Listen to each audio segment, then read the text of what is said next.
Be Armspa, Captain Orima, Window, Gero, Nurun, Dolphin.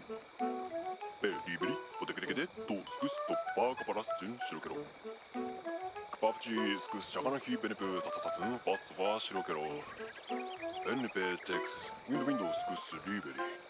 Caparastin, Gupa. Tatatun, Tex, Window, Be. Aseko Hodade, Embetes Liberi, Jun Chajon, Spara.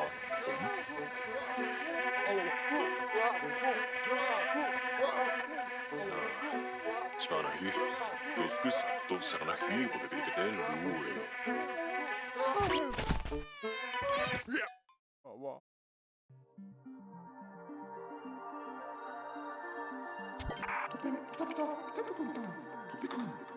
I would say I feel bad for Louis, but he honestly kind of deserves it.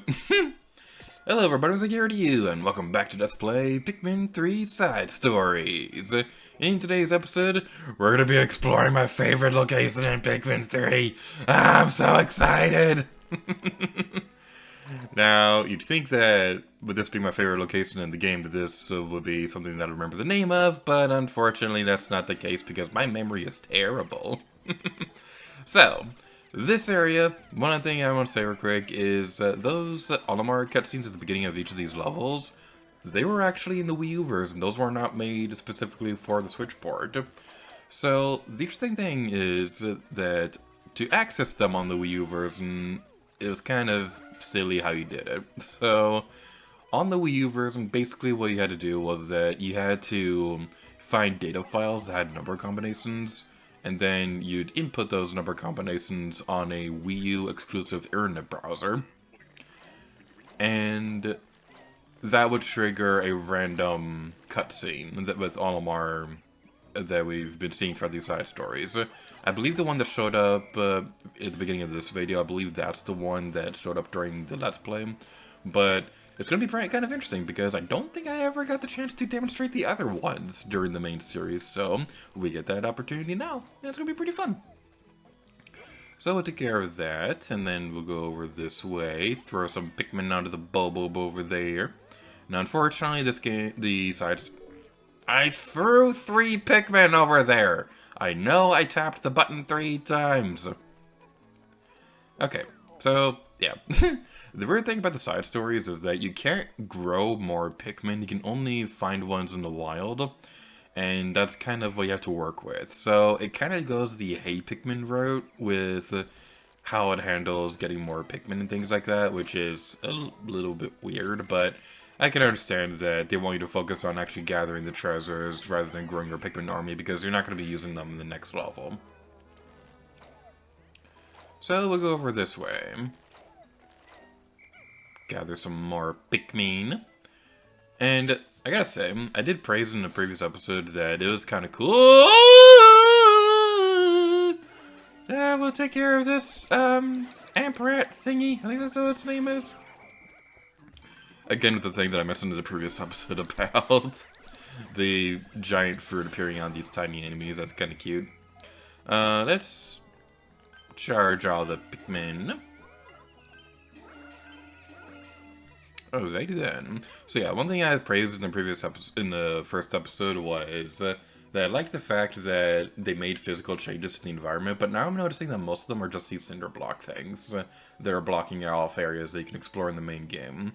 So that aspect, I'm not quite sure how I feel about that, but I still like that they show that this does take place a little bit before the main game, so the environments are going to look a little bit different. So that's pretty fun. So we'll go over this way. We'll leave Louis behind because I don't feel like talking to him. He beat up my lunch money.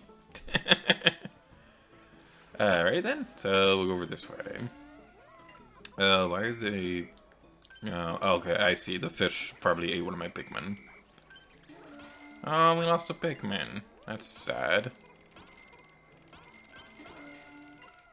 One thing that's kind of morbid about the Pikmin fanbase is that when you first start playing a Pikmin game, you, care about each individual Pikmin. You will guard each Pikmin with your life. But as you continue playing through the games and you start to see how fast you can 100% the games, you kind of stop caring. You kind of stop caring about the individual lives of the Pikmin and things like that, and you're like, oh, I lost a squad of 10 Pikmin. That's no big deal. I could just grow more. And it's like incredibly morbid. Like, I do care about my Pikmin, but like what we saw a moment ago, I lost like a Pikmin to that fishy thingy, but it's like I honestly kind of didn't really care that much. I've been playing Pikmin way too long and now I'm a monster. So we have a really good stream of progress going right now. We got those guys working on that.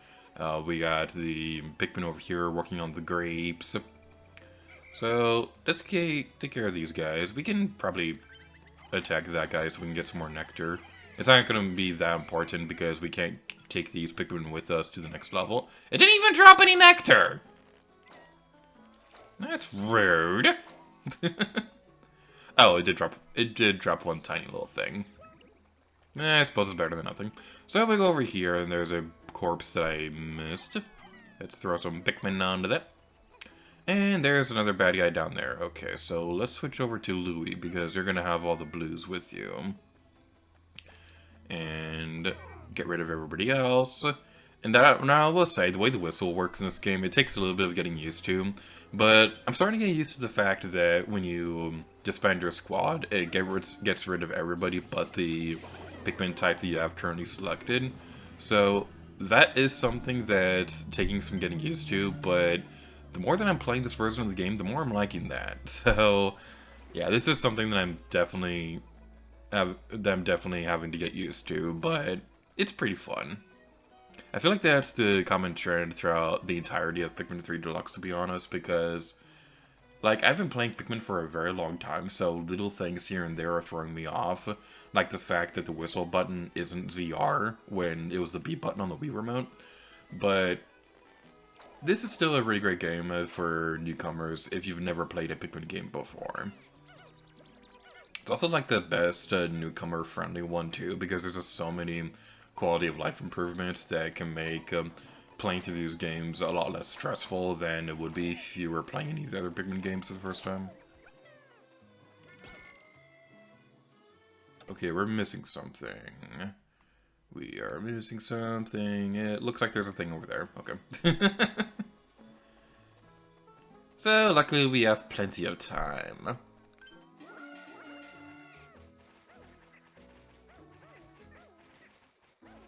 Seeing this kind of makes me wish that we had the white Pikmin from Pikmin 2, because the white Pikmin are the fastest at digging stuff. You don't have anything like that in this game except for mission modes that do include white Pikmin, but I don't think they'll have the purple or the white ones show up anytime during the side stories. I might be wrong about that. I've only really played the first 4 levels. I haven't played anything beyond that at the time that I'm recording this video. But also, mission complete! Fruit! Total! That's not quite as exciting sounding as the completion screen on the Dark Moon level thing. Yay! New record! We did it! We did it! Oh yeah, yeah, yeah! So let's take a look at the replay. That's not the right button. Nah, who cares? With Louie's help, we've collected a pretty good treasure haul so far. I just wish he'd stop eating every fruit he sees. We have to work harder on finding some truly valuable treasures. The sooner we hit our quota, the sooner I can get back to my wife and kids on Hakotate. Captain Olimar. I've been pronouncing it Hakotate forever, but according to Super Smash Bros., the official pronunciation is Hakotate. And I don't like that, because the company Olimar works for is Hakotate Freight, but the way I always pronounced it, it was Hakotate Freight, which just rolls off the tongue a lot smoother. But anyway, that's going to be it for this episode of Pikmin 3 Side Stories. So thank you all so much for watching this video, and until next time, gear to you. Oh yeah!